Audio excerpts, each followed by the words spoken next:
Okay, welcome back.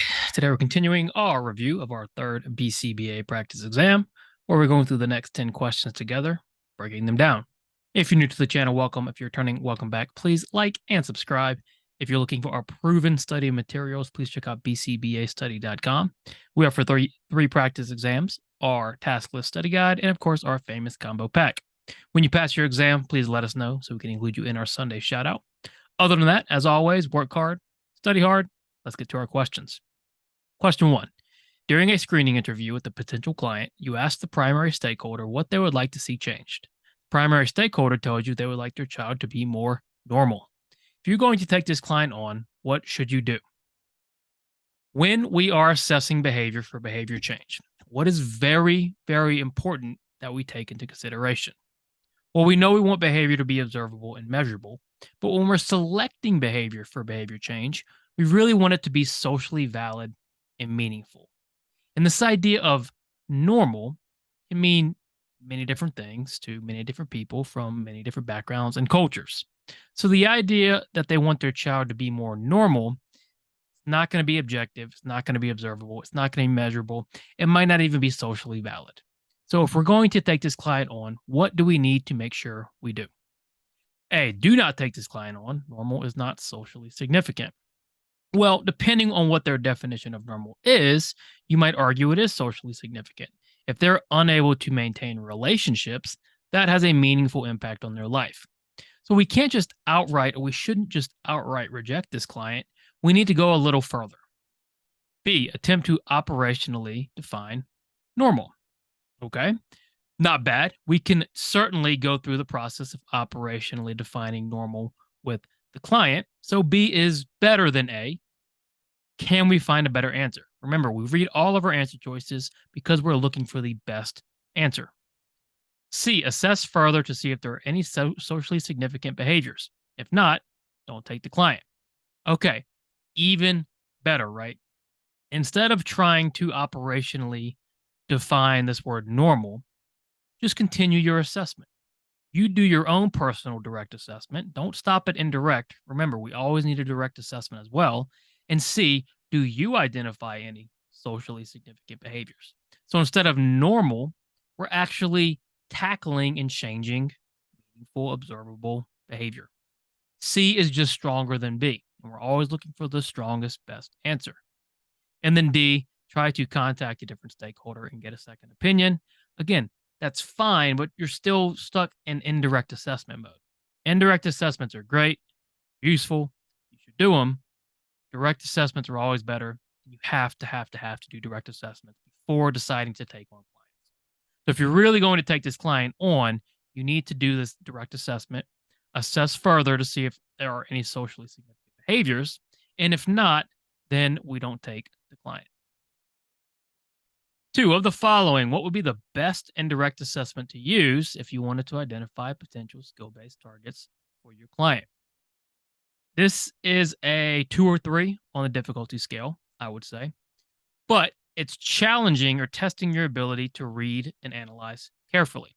I always tell you, do all your work up front on the question. If you do all your work up front, start predicting answers, you'll be less likely to fall for these tricks. So if you read this quickly, you're just reading what's the best assessment to identify potential skill based targets. But what are they asking you about specifically? They're asking specifically about indirect assessments. So we're looking for a type of indirect assessment to identify these potential skill based targets. A, event recording. Well, is event recording indirect? It is not. We can eliminate event recording. B, narrative recording. Is narrative recording going to be indirect? It is not. So we can eliminate narrative recording. What about a caregiver interview? Is that indirect? It is. Maybe it's not as good or useful for identifying these skill based targets as event recording or narrative recording, but it's direct or it's indirect. And that's what we're looking for. We're not looking for a direct assessment. And then D, functional behavior assessment. So, functional behavior assessment encompasses all our assessments, right? Indirect, direct, everything. So, sure, indirect assessments are part of FBAs, so are direct. So, more specifically, the best indirect assessment and only indirect assessment is going to be their caregiver interview. Don't overthink these easy questions, okay? Trust your studying, trust your prep, pick the best answer. Let's move on. Next, people have always ordered takeout, but now we are able to order takeout through apps by making a phone call and by placing an order online. All these different ways to order takeout make up a what? Behavior questions. With behavior questions, always start identifying whose behavior, what's the behavior, and what are we really asking about. And this question is asking about these different ways to order takeout. So, what are the different ways to order takeout? There, right? Well, we are able to order takeout through apps. So, on your phone, you can make a phone call or you can place an order online. So, we have all these different ways or responses that do what? Well, they serve the same function. Okay. They produce the same effect. We get the same thing. Ordering through apps, making a phone call, and placing an order online all produces food. So you have all these responses that may be topographically different, but serve the same function. What do they make up? A stimulus class. Stimulus class have to do with our stimuli, right? We can have stimuli that look similar. We can have stimuli that evoke same responses, but stimulus classes have to do with stimuli. This question is talking about our responses, right? We're ordering through apps, we're making a phone call, and we're placing an order online. All these things are placing orders, getting us food, but they're all topographically different. So all these different ways to order make up a what? Well, they make up a response class. All these different responses serving the same function. They don't make up a behavior. Remember, a behavior is the grand set of responses, right? A single instance of a behavior is a single response. Behavior is all your responses. And then response cost. This is not a response cost procedure, should not even be an option. All these different ways to order takeout, all these different responses serving the same function make up a response class. During the pandemic, Elvis really got into singing and playing the guitar.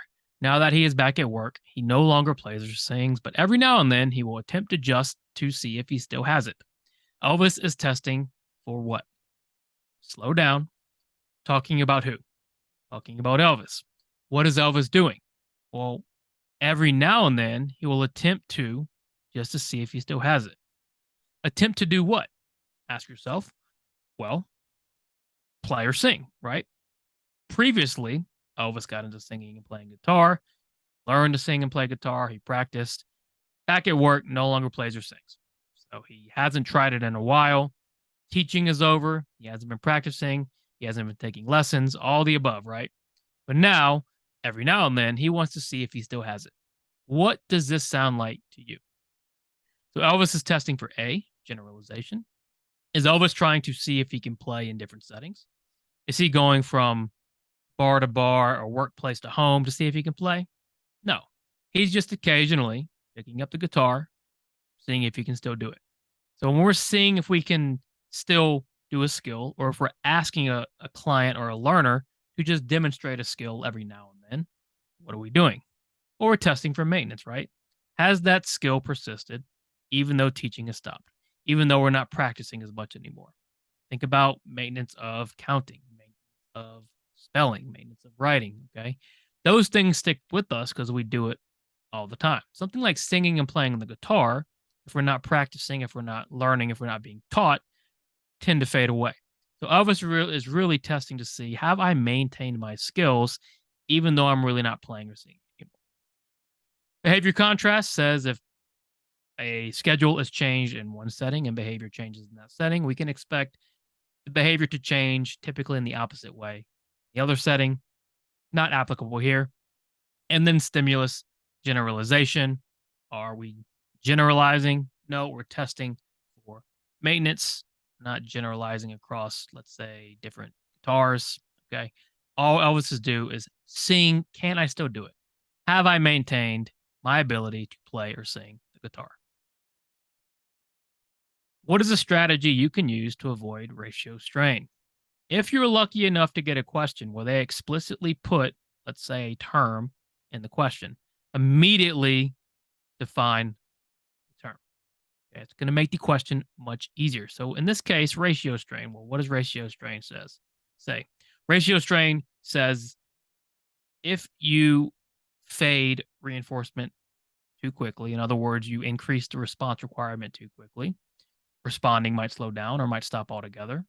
And we can also induce some sort of aggression or avoidance. So we want to avoid ratio strain. And we can avoid ratio strain. How? Let's start predicting answers here, right?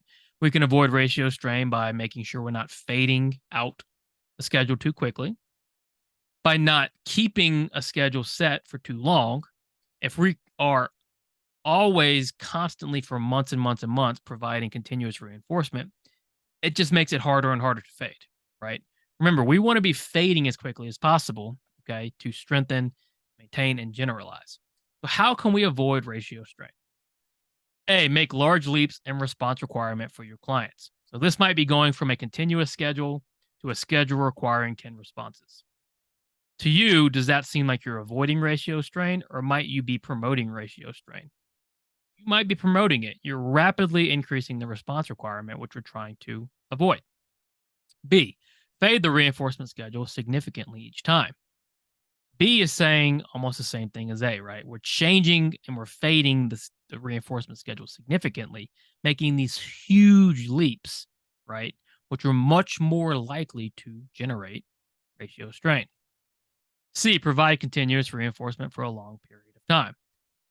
What did we just talk about? If we're providing this continuous reinforcement for a long period of time, it's going to be a lot harder to fade out because it's so ingrained, right? I get a token every time I complete a response. You're essentially, when you're fading reinforcement, doing little bouts of extinction. Okay. So the more strengthened the behavior is by the same schedule, the harder it is to fade. That leaves us with D, fade reinforcement schedules systematically based on the client's needs. Yes. Okay. We want a systematic, planned way of fading schedules. We don't just do it willy nilly with no plan. We always do it based on the client's needs. If we individualize, if we plan, we've got a lot better chance at avoiding ratio strain. You're deciding what you want to order at a restaurant with your family. Originally, you wanted the fish, but your brother said the steak looked good. When the waiter asked you what you would like to order, you say, steak, please. What is the motivating operation in this scenario? Okay, maybe a 4 or 5 difficulty, kind of a more challenging question because anytime we're dealing with motivating operations, it just tends to be more difficult. People, RBTs, BCBAs struggle with motivating operations. So, what do we need to remember about MOs? We need to remember the motivating operation is changing the value of a consequence, typically evoking or abating behavior. So, in this case, let's break down the scenario. We're looking for the motivating operation. You're deciding what you want to order at the restaurant. Originally, you wanted the fish. So let's say the motivation for fish is high. Okay? The consequence of getting fish, the value is high. But then your brother said the steak looked good. Suddenly, what happened? The value of the steak rose. Because when the waiter asked you what you would like to order, all of a sudden your behavior changed. You said, steak, please. So the value of the steak went up and your behavior also changed. Your brother saying the steak looked good increased the motivation for that steak, had an evocative effect on your behavior, and evoked the behavior of ordering the steak. Now, why is this not an SD? Because an SD says steak is available. It signals reinforcement is available. Your brother saying the steak looks good doesn't signal it's available. Only when the waiter asks you what you would like to order and you say steak, please, is it actually available, right? So when the waiter asks you what you like to order, that's the SD. So if we break it down, brother saying steak looks good is MO. Waiter asking you what you like to order is SD. Steak, please, is response. So what is the motivating operation in the scenario? Well, it's your brother saying the steak looked good. You ordering the steak is the response. The waiter asking what you would like to order is the SD. And you deciding you want to order at the restaurant is just a private event, right? Brother says steak looks good, alters the value, increases the value of steak, evokes behavior of saying steak, please. Trickier question, Really take the time to understand MOs and SDs. Okay. They're all over the exam, all over practice. You have to understand these. All right, moving on. Verification in single subject experimental design most commonly refers to what? So, what are our three ideas in single subject experimental design? We have verification, we have replication, and we have prediction. Okay. So, typically, you're going to say it prediction, verification, replication. And with prediction, we're making a prediction of what our data path is going to do if we don't change anything. So, typically, we'll predict on baseline. We're going to predict our baseline is going to stay constant if no variable is introduced.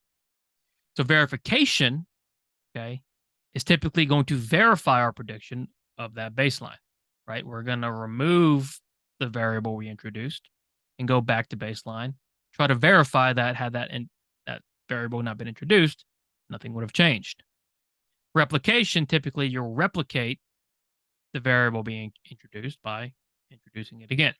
So verification most commonly refers to something along the lines of verifying our baseline prediction. So A, external validity of the experiment.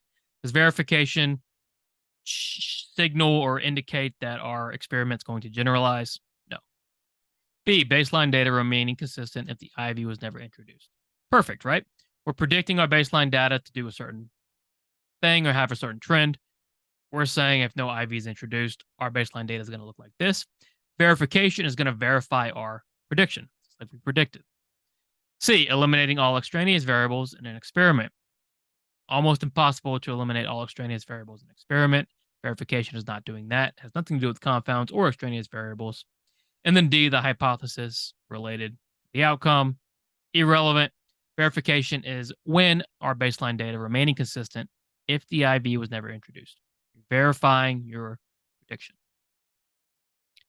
Parents and other stakeholders will often tell BCBAs that the behavior happens out of nowhere. The statement fails to adhere to what? Attitude of science. So all the time we'll hear this, right? Oh, the behavior just comes out of nowhere. Oh, suddenly one day he started to scratch his arm.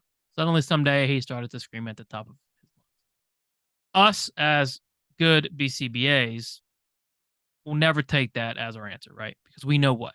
We know the universe is lawful, it's orderly, behavior happens for a reason.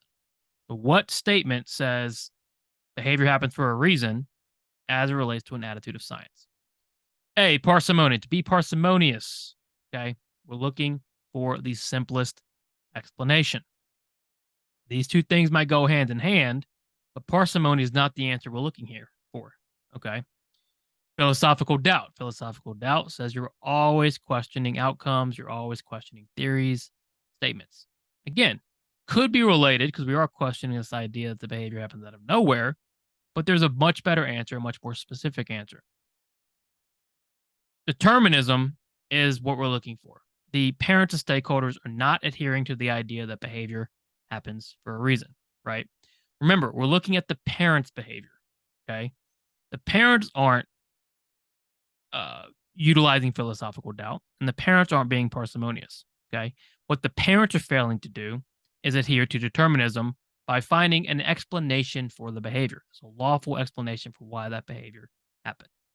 And then empiricism says we're observing the behavior, we're observing what is happening. Parents are not doing that clearly because the behavior is happening out of nowhere. It's not an empirical look at the behavior. Okay? What the parents are doing is failing to adhere to determinism, right? Now, could you say, well, they're not being empirical? Maybe, right? But if they're truly trying to observe the behavior and they still believe it's out of nowhere, maybe they're trying to be empirical. What they're ultimately failing to do is fail to adhere to behavior happens for a reason, determinism. The reason people miss the attitudes of science and the dimensions questions is because they get really confused and bogged down. We have to pick a specific attitude or specific dimension, the only one that it's going to be described in our question. Okay. And that can be tricky, right? So you need to practice these, practice going through your attitudes, thinking about different scenarios, right? because you want to get these right. These are ultimately easy questions that become very difficult at times, okay, when you get bogged down and confused in kind of the minutia of, well, it could be both C and D. I'm not sure which one, okay? So there's only one right answer, always, right? You have to get there. Consider the following behavior definition. The client will open their mouth and scream at a very high pitch or volume. The function of this behavior is attention. Screaming does not include humming with mouth closed. Humming with mouth closed is considered a what? Well, when they specify what we're looking at, let's go back to the question, right? We don't just jump to our answer choices. We always just do all our work up front and go look at humming with mouth closed. So we see humming with mouth closed is something that is not included. So it says here, screaming does not include humming with mouth closed. So if our definition has something that does not include, what are we doing here? A subjective definition. No, we're trying to be as clear as possible with our definition, right? We're giving a non-example. Humming with mouth closed is a non-example. Not recording a behavior when humming with mouth closed occurs. Non-example should always, always, always be used in our behavior definitions. This is a pretty solid behavior definition, right? We have our topography, open mouth, and scream at a very high pitch or volume. We have our function, and we have non-examples. Not bad.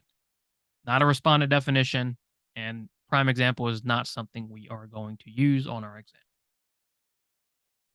Finally, assume that our stimuli are the letters A, B, C, D, and E. If we were to conduct a multiple stimulus preference assessment with replacement, how might that look? All right, we get another question with a term in it. What do? Define it. What is a multiple stimulus preference assessment with replacement? Well, we take 3 or more stimuli, we present them, we let the learner choose an item. Whatever item they choose, we put back, and then we replace the other items with new items. That's what we're looking for, okay? Client's going to choose A, B, C, D, or E. Whichever one they choose, we put back, and then we replace the other 4 with new items. A, if the client chose C out of the first array, our next array would be A, B, D, and E. Well, if we remove C altogether, this would be without replacement. B, if the client chose C out of the first array, our next array would be A, B, D, F, and E. Remember, if we're going with replacement, C has to be back in our array, okay? And the only answer choice where C is back in our array, because we're doing with replacement, right, is going to be, well, the answer C. If the client chose C out of the first array, our next array would be F, G, C, M, and N. We put C back, and we replace A, B, D, and E with F, G, M, and N, hence multiple stimulus replacement. And then D, if the client chose C out of the first array, our next array would be F, G, K, M, and N. Again, we need to put C back. Without replacement, we're removing it. With replacement, we're putting back whatever item it chose. All right. Thank you for watching. We really appreciate it. Be sure to check out bcbastudy.com for all of our learning materials. Questions, comments, let us know. Work hard, study hard. See you soon.